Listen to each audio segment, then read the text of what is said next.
അപ്പോൾ എല്ലാവർക്കും good morning. അപ്പോൾ രാവിലെ ഞാനിന്ന് പുട്ടാണ് ഉണ്ടാക്കുന്നത്. ഈ പുട്ടുപൊടിക്കൊരു സ്പെഷ്യലുണ്ട്. നമ്മളെ പച്ചരിയല്ല, നമ്മളെ കുത്തരി പുഴുക്കലരി എടുത്തിട്ട് കഴുകി വാരി ഉണക്കിയിട്ട് മില്ലിൽ കൊണ്ടുപോയിട്ട് പൊടിപ്പിച്ചിട്ട് നാട്ടിൽ നിന്ന് കൊണ്ടുവന്ന പൊടിയാണിത്. അപ്പോൾ ഇതിൽ പുട്ടുണ്ടാക്കിയ ഭയങ്കര ടേസ്റ്റാണ്. നിങ്ങൾ ഒരിക്കലും മസ്റ്റ് ട്രൈ ആയിട്ട് ചെയ്ത് നോക്കേണ്ട ഒരു റെസിപ്പിയാണിത്. ഇതിൽ ആവശ്യത്തിന് വെള്ളം ഒഴിച്ചിട്ട് ഉപ്പിട്ടിട്ട് ആദ്യം തിരുമ്മി ഒഴിച്ചിട്ട് പിന്നെ അതിൽ ആവശ്യത്തിന് വെള്ളം ഒഴിക്കുക.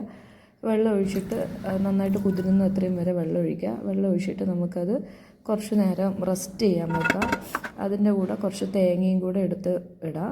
എന്നിട്ടത് റെസ്റ്റ് ചെയ്യാൻ വെക്കാം. അപ്പോൾ ഞാൻ പാരലലി കട്ടൻ ചായ ഉണ്ടാക്കുക. കട്ടൻ ചായയിൽ ഇച്ചിരി എടുത്ത് കൊച്ചിന് മാറ്റി വെച്ച് പാലൊഴിച്ചു. അതുപോലെ തന്നെ കുക്കർ വെച്ചിട്ട് ആവി കയറ്റിയായിരുന്നു. അപ്പോൾ സെറ്റായി വന്നപ്പോൾ ഞാൻ പുട്ട് നേരത്തെ വെള്ളം ഒഴിച്ച് കുതിർത്ത് വെച്ച പുട്ട് എടുത്തിട്ട് കുഴച്ചിട്ട് ഇച്ചിരി തേങ്ങയും കൂടെ മിക്സാക്കിയിട്ട് പുട്ട് സാധാരണ ഇപ്പോൾ 2 പുട്ടും കുറ്റിയുണ്ട്. ചിരട്ടപ്പുട്ട് ഇടണോ മറ്റേതുള്ളത് കൺഫ്യൂഷൻ. അവസാനം ചിരട്ടപ്പുട്ട് തന്നെ സെലക്ട് ചെയ്തു.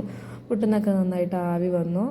അപ്പോൾ എനിക്കൊരു പാട്ട് ഓർമ്മ വന്നു, ഞാൻ പാടണില്ല. പിന്നെയാണ് ഞാൻ ഒരുപാട് റീൽസിൽ കണ്ട ഒരു ദിലീപേട്ടൻ്റെ ഒരു കോംബോ, അതായത് പുട്ടും മാംഗോൻ്റെയും കോംബോ ഞാൻ ട്രൈ ചെയ്തു. അടിപൊളിയായിരുന്നു. അപ്പോൾ ഇന്നലത്തെ ബീഫ് കുറച്ചുണ്ടായിരുന്നു. അപ്പോൾ അത് ഞാൻ ചൂടാക്കി. അപ്പോൾ അടുത്ത പുട്ടും ബീഫും അടുത്ത